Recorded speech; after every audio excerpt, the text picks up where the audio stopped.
Now let's move on to our final debate. Conditions in prisons in England and Wales are appalling, according to the Chief Prisons Inspector's report this week. Violence and drug taking are still a huge problem, and one jail is infested with rats.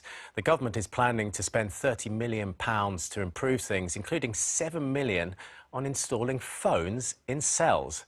That's drawn criticism from some for being too soft, but reformers say much more needs to be done. So our question is, are prisons too tough? Well, joining me to give their views on that now are columnist at The Mail on Sunday, Peter Hitchens, journalist Hardeep Matharu, investigative reporter Raphael Rowe, who served 12 years in prison before being declared innocent in an appeal court, and still with us, author and commentator Ella Whelan. Well, Raphael, you've had experience of being a prisoner and now you're a reporter. What are the conditions like in prison?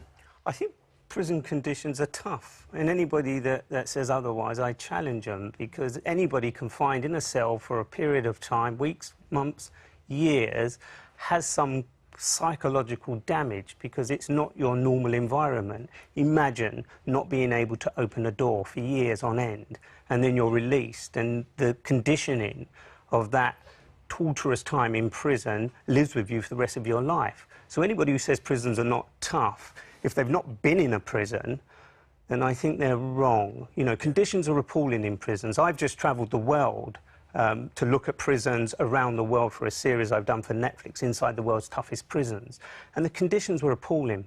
Appalling. And were they worse in England and Wales than the rest of the world, or was it... In context, it's difficult to compare, because I think British prisons are very secretive. You're not allowed into British prisons as a member of the public when you want. Journalists are not allowed into prison, so we can't really report what's really going on in prison. I mean, people at home will be just saying they're meant to be tough. People have done something wrong, they're in prison because they've done something wrong. Why would it be easy?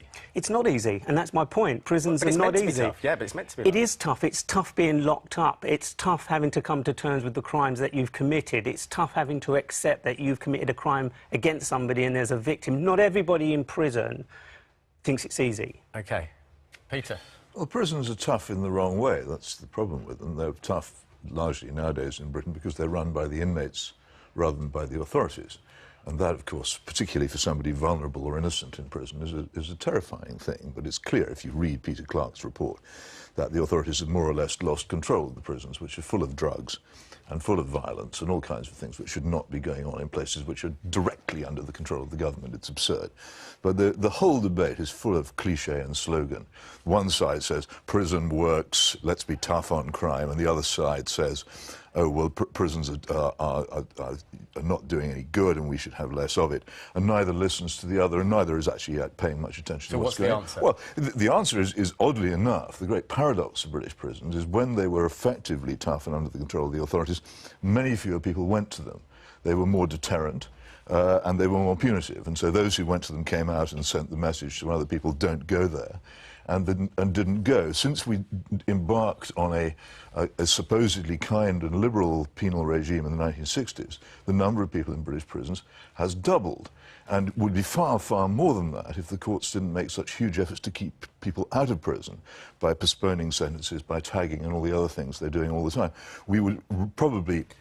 If we had the punitive standards of 40 years ago, our prisons would probably have 150,000 people in them now if we could cram them in. There's just no room. Raphael, you're shaking your head. I mean, it's about sending a message, isn't it? So the message gets out, oh, I don't want to commit that crime because I don't want to go in that place. Well, I think Peter's wrong.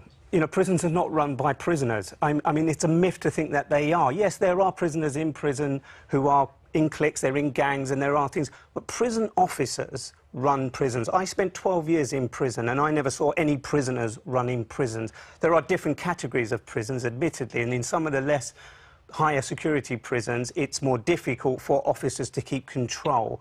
But simple question. Who is the prisoner more afraid of in the prison, the other prisoners or the authorities? The authorities. Without a question. They open and lock the door. They decide when they can and can't have something to eat. They decide when they can and can't make phone calls. They decide almost everything, which is my point about opening and closing doors. They can't stop you being assaulted. They can't stop you being blackmailed into bringing drugs into prison. Okay. They can't stop all the things which happen to vulnerable prisoners because they simply don't have enough control. I think with all due respect, read Peter Clark's report. Been in prison for 12 years. It's all in there. Yeah, I know. I'm just baffled that he should say that. OK, Peter, let's move this on to cell phones or mobile phones in cells. Ella, I mean, some people say that's just soft. I mean, why would they have mobile phones?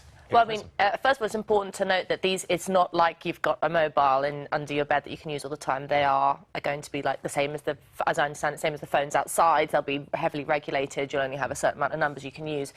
I think this is a good example of where we're going wrong in relation to prison reform, because the argument for the cell phone says that, sort of what Raphael's talking about, says we need to be kinder to prisoners, we need to look after their mental health more. There's studies that say that prisoners you know, benefit from talking to their families, as you would imagine, of course you would.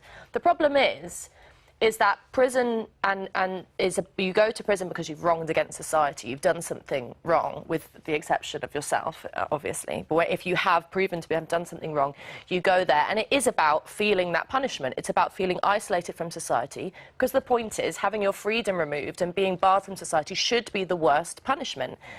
That doesn't mean that you don't have good conditions. It doesn't mean that you have to live in rat-infested cells. That doesn't mean also that you sit looking at the wall for 12 hours a day. I think prison reform needs to be so much bigger than just sort of what I think is sort of low-level sort of attempts to improve conditions like cells, and look at what do we want to be doing with prisoners. I mean, an organisation I work with, the Academy of Ideas, does Debating Matters, goes in and gets prisoners to have debates about politics, and it's like sending that message. Why would you want to be in this place, away from society? You want to be out there. You don't want to re-offend.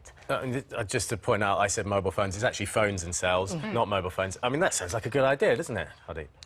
I mean, I think rehabilitation in prison needs to go much further than having in-cell phones. I think the in-cell phones are a really good idea when you've got vastly stretched prisons who don't have that many staff, and where prisoners can't even be unlocked to be taken to a phone. I think we need to have a broad discussion in this society about what prison really should be about. And I don't think prisons need to be providing punitive, harsh environments that seem to be making people a lot worse in terms of their mental health, in terms of them being violent, in terms of drugs. I think prisons do need to be more challenging, but in the sense that they need to be places where we enable offenders to really confront the issues that have led them to prison, because the current system isn't working, and it's about effectiveness. It's not working in terms of rehabilitating prisoners, the majority of whom will be released. It's not working in terms of creating more victims in society, and it's not working in terms of how much money we're putting into this. Well, we'll explore that balance between rehabilitation and punishment in just a moment. But, Cherry, you've got someone who has got experience of prison. I do indeed, Sean. Joining us now is the youth worker and former gang leader, Nikhila Whitaker. Nikhila, thank you so much for joining us. So you spent a year in a Scottish prison, and you've described it as the best year of your life. Yeah. Can you tell us what you meant by that? What I meant by that is I went to prison, I was able to take away the message, the lesson that was meant to be learned, and that was not to go back there. So in my journey, I was able to make a good thing out of a bad situation and understand that I'm here for a punishment, and during this punishment, I should take away all the lessons that I need to take away for me to enable myself back into society as a model citizen. So for me, I learned about myself, I learned about more self-pride. I gave myself a lot more help within my mental mind. Did you get help with that? Did you get help with rehabilitation within the time that you were in prison, and also when you came out? No, so whilst I was in prison, I never got rehabilitated with any supported services. I never had a parole officer. I never had nothing like that. So I literally went through the service with my own mental mind and supporting myself. When I came out of prison, I didn't have a supporting network after that neither. So the system failed me as an individual because I was left on my own when I was released from prison, and I had no further support. So it was quite a challenging time because that's what I went in there for, to rehabilitate myself from reoffending again. What do you think about the suggestion of putting phones in cells? I think it could be a good idea, but as all the panellists have said, I feel like there has to be a lot more cleansing before we get to this stage. I feel like that will be the end of the whole package, putting in cell phones within the cells with our prisoners. I feel like that is the end reward of it. At the moment, I feel there's a lot more work that needs to be done. There needs to be more approaches to rehabilitation, more approaches to workshops and services for people who are coming out of prison. People have been in prison for a very long time. They don't necessarily know how to come out of prison and reform to society's norms. So there needs to be things in place to help people with that structure in that stage. The prison service in itself, it needs a whole new cleansing. It needs a whole new approach. Thank you so much, Nikhila, for joining us. So, Sean, rehabilitation, more needs to be done. Yeah, it's fascinating stuff to hear that. That sounds like nothing was done to help Nikhila. But she managed to do it herself. But rehabilitation, Raphael, is key, isn't it? And that's what we all want. We want people not to reoffend. It's so true, but it comes from the prisoner. As Keela said, it has to be the prisoner who makes the decision that they want to change, regardless of the training that you can be given in prison, the education and all the other facilities. She wasn't given any of that stuff. And yet she came out and she's turned her life around because she made the decision, and you have to empower prisoners. And this is why putting phones in cells are so important. They're not mobile phones, and they are controlled. You can't phone anybody. There are PIN numbers. They are monitored by the prison service. I met a guy in a prison recently who had an in-cell phone, and I was blown away by the fact he had a celling phone. When I went to prison, there were no phones in prison, full stop. So when I asked this guy, this is not right, the Daily Mail and others will not agree that you should have a phone in your cell. He said, look, at 1 o'clock at the night, when I'm feeling really frustrated and I want to commit suicide because I don't know whether my little girl is going to be well tomorrow, I can pick up that phone, put in my PIN, get permission to speak to her, so the following morning I don't leave my cell and get aggressive. What a difference that makes. Peter, look in your face, you're not a fan of that. I mean, well, I think the whole business of telephones is irrelevant. Once you've reached a stage where you're offering prisoners telephones, you've already lost the purpose of it. Our prisons are warehouses.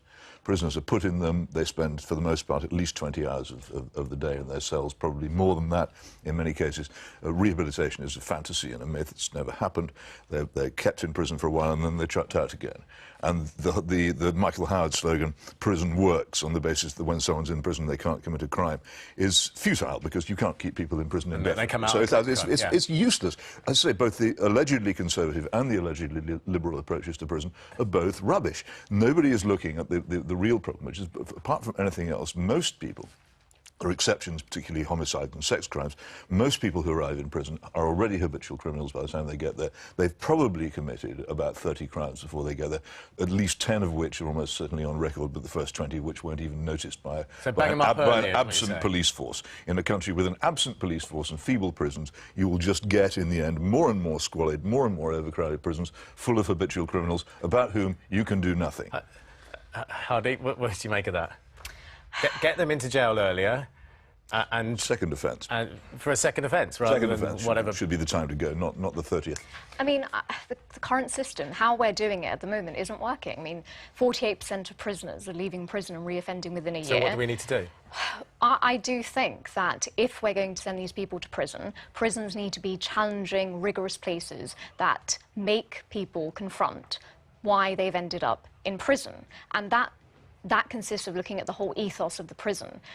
You know, it's not just about tokenistic measures. And I think the government's announcement this week that they want to kind of incentivise people to engage with their rehabilitation is a step forward in that sense. And that's all we've got time for on this. Thank you all very much.